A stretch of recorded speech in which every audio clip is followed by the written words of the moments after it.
65세 영철 씨는 요즘 핸드폰과 한창 전쟁 중입니다.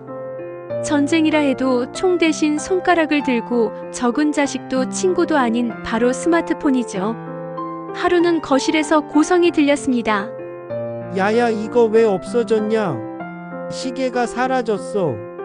아들 경준이 달려와서 말합니다. 아버지, 그냥 앱이 옮겨진 거예요. 없어지진 않았어요. 그걸 이해 못하는 아버지.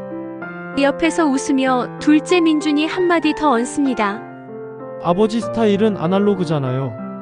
그 말에 영철 씨는 조금은 씁쓸한 웃음을 지었죠. 딸 지호는 핸드폰 벨소리를 듣고 또 한마디 합니다. 아빠 요즘은 다 무음이에요. 삐리리리는 너무 옛날 거예요. 그게 제일 잘 들려. 영철 씨는 단호하지만 속으로는 자꾸만 시대에 뒤처지는 느낌이 들어 괜히 서운했습니다. 며칠 뒤 가족 단체 채팅방에 사진 한 장이 올라옵니다. 함께 웃는 가족의 모습. 그런데 유독 영철 씨만 눈을 감고 있네요. 왜 난 자꾸 눈을 감고 나올까? 지호가 말합니다.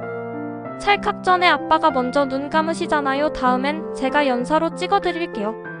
자식들은 웃지만 영철 씨는 또 한 번 고개를 떨굽니다. 자꾸만 느려지는 것 같고 자식들의 세상과는 거리가 멀어지는 기분. 그러던 어느 날 아침, 순애 씨가 거실에서 낯선 풍경을 봅니다. 영철 씨가 삼각대를 세우고 핸드폰을 켜고 뭔가를 찍고 있던 거죠. 여보, 뭐 하는 거예요? 나도 유튜브 해보려고. 제목은 내 나이가 어때서. 어르신들한테 핸드폰 쓰는 법 알려주면 좋을 것 같아서. 그 목소리에 담긴 자신감. 그 눈빛엔 새로운 도전이 있었습니다.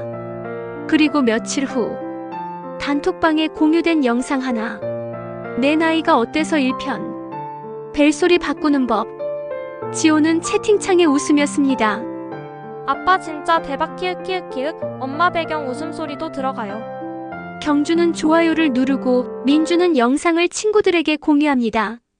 그날 밤 영철 씨는 조용히 혼잣말을 합니다.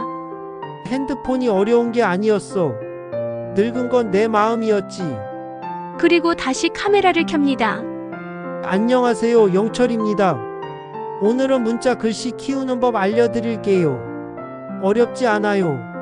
천천히 함께 배워봐요. 세대 차이. 그건 기술 때문이 아니었습니다. 마음을 닫았을 때 생기는 거리감이었죠. 늦었다고 생각했을 때가 진짜 시작입니다. 내 나이가 어때서.